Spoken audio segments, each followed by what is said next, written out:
ઉનામાં દલિતો પર થયેલા અત્યાચારને પગલે રાજ્યભરમાં વિરોધ પ્રદર્શન, દલિત પેન્થર દ્વારા આવતીકાલે ગુજરાત બંધનું આપ્યું એલાન। અમરેલીના ચિત્તલ રોડ પર પોલીસ અને દલિતો આવ્યા સામસામે, પોલીસે લાઠીચાર્જ કરતા દલિતોએ કર્યો પથ્થરમારો, એક પોલીસ કોન્સ્ટેબલનું મોત। ઉના કેસના આરોપીઓ સામે કડક કાર્યવાહી ન થતા વધુ 8 દલિતો યુવકોએ પીધી ઝેરી દવા, તમામને ખસેડાયા હોસ્પિટલ। કોંગ્રેસનું પ્રતિનિધિમંડળ રાજ્યપાલને મળ્યું, શંકરસિંહે કહ્યું ભાજપ શિવસેના બજરંગ દળ કહેવાતા ગૌભક્તોનું કૃત્ય।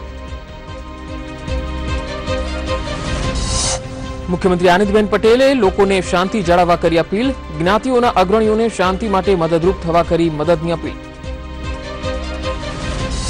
ઓબીસી એકતા મંચના પ્રમુખ અલ્પેશ ઠાકોરની કરાઈ અટકાયત, મંજૂરી વગર ઉપવાસ પર બેસતા અટકાયત, ઉનાની ઘટના વિરુદ્ધ કર્યા હતા ધરણા।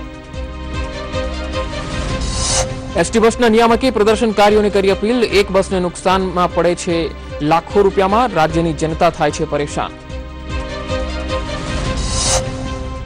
ગુજરાત સરકાર પણ લગાવી શકે છે જંક ફૂડ પર ફેટ ટેક્સ, કેરળ સરકાર પહેલા જ લગાવી ચૂકી છે 14.5% ટેક્સ।